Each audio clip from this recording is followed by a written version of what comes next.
Hello everyone, কেমন আছো তোমরা সবাই? চলে আসলাম নতুন একটি রেসিপি নিয়ে।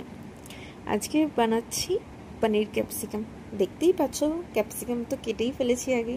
এবার পেঁয়াজটা কেটে নিচ্ছি। আমার ভিডিও তোমরা কোথা থেকে দেখছো একটু কমেন্ট করে জানাবে। তো এখানে সব কাটা হয়ে গেছে।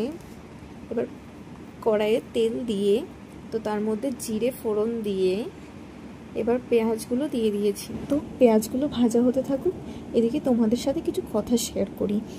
আসলে আমি কোনোদিনই রান্না বলতে শিখিনি, রান্না পারি না বললেই চলে। আমি বাপের বাড়িতেও রান্না করিনি কখনো, শ্বশুর বাড়িতে এসেও করিনি। তো এখন তো হাজব্যান্ডের সাথে থাকি বাইরে, ব্যাঙ্গালোরে। তো এখানে তো রান্না তো আমাকে করেই খেতে হবে, কিছু তো করার নেই।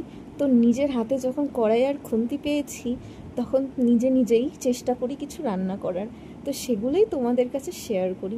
তো এর মধ্যে ক্যাপসিকাম আর নুন আর হলুদ দিয়ে একটু ভাজা করে নিয়েছি। এবার ঢেকে দেবো যাতে একটু ক্যাপসিকামটা একটু সেদ্ধ হয়। গ্যাসটাকে একটু লো ফ্লেমে দিয়ে দিয়েছি যাতে একটু টাইম নিয়ে হয়। আর এইদিকে আমি তো পনির কাটতে শুরু করে দিয়েছি। পনির কাটতে আমার খুব ভালো লাগে, কিন্তু পনির খেতে আমার একদমই ভালো লাগে না। আসলে আমি পনির খাই না, তোমার হাজব্যান্ডের জন্যই করি।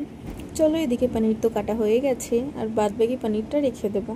এর মধ্যে লঙ্কার গুঁড়ো, একটু জিরে, একটু ধনের গুঁড়ো দিয়ে এবার একটু ফ্রাই করে নেব। একদিন এই রান্নার জন্যই আমাকে অনেক কথা শুনতে হয়েছে যে আমি রান্না করতে পারি না, শিখিনি কিছুই। তো এখন সব কিছু হাতে পেয়ে নিজে একটু রান্না করার চেষ্টা করি। তো এই কথা বলতে বলতে পনিরও দিয়ে দিয়েছি এর মধ্যে। এবার পনিরটা ফ্রাইও হয়ে গেছে।